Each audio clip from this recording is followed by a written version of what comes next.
Сәлем достар, бүгін біз 2 айлық баланың дамуы туралы айтатын боламыз. 2 айлық нәрестеге күтім өзгеруде, яғни оның күннің көп бөлігі ұйықтауға жұмсалса, күн тәртібі қалыптасады.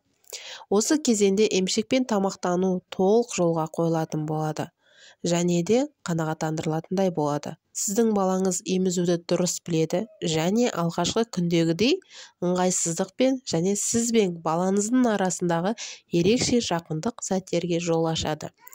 Өмірдің алғашқы апталарында сіздің балаңыз құрсақтан тыс өмірге жарық температураға өзгеруіне немесе шулауға басқа үйренуге керек. Ол күні бойы ұйықтай берсе, немесе ояу кездері ол сәтте тәтті күлімсіреп, өзінің тәтті қылықтарымен сізді өзін танытатын болады. Сіздің балаңыз іс-ишаралары мен еркелетулері мен оның сүйікті адамы екеніңізді білуге мүмкіндік береді. Оянған кезден-ақ оның қызығушылығын танытып, жылтыр заттарға қызығушылық таныта бастайды.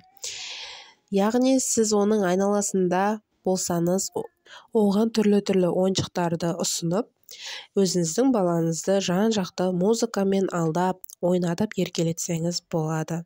Оның салмағы да біртіндеп өсе береді. Мұны сіз апта сайын қадағалап, кез келген өзгерісті байқаған кезде өзіңіздің педиатрыңызға кеңесуіңіз керек. Жаңа туған бала қалай ұйықтау керек? Баланы тамақтандыруға қатысты емшек емізу қазірдің өзінде қалыптасқан. Және қазіргі таңда табиғи сүтпен де емізетін аналарымыз бар. Егер сіздің балаңыз бөтелкемен тамақтандыратын болсаңыз, оның тәбетін құрметтеуіміз керек. Сүт қоспасы бар бөтелкелер сізге мөлшермен бірнеше нұсқаулар береді.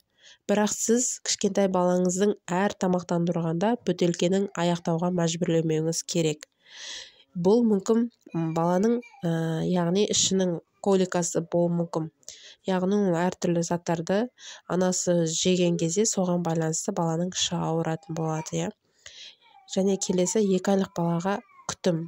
Алғашқы апталарда сіз білетін боласыз, сіздің балаңыздың ең сүйікті, ең жағымды сәттерін, яғни ваннаның бұл ең қарама-қайшы сезім тудыратын сәттердің бірі. Неге десеңіз, кейбір сәбилер үшін бұл босаңсу сәті болса, ал кейбір сәбилер үшін бұл нағыз азаптау, ауыр сынақ деп білетін болады. Егер сіздің балаңыз ваннада сұмдық болатын болса, сіз өзіңіздің шыдамдылықпен балаңызды алдап түсірсеңіз болады. Ваннаға бірнеше ойыншық салыңыз. Кішкентай мейірімді ортада өзін сезіну үшін сіз кішкентай баланың тітіркенуін азайту үшін жарықты төмендете аласыз. Сіз жарықта әлде қайда ыңғайлы боласыз. Бірте-бірте ол үйренеді. Көп ұзақтамай сіздің балаңыз күнделікті гигиенаны ұнататын болады. Баланы кішкентай ойыншықтармен кезек-кезек екі жағына алдап ойнатқызсаңыз да болады, алдында айтып кеткендей. Және менің каналыма тіркеліңіздер, қызықты болса ары қарай жалғастырамыз.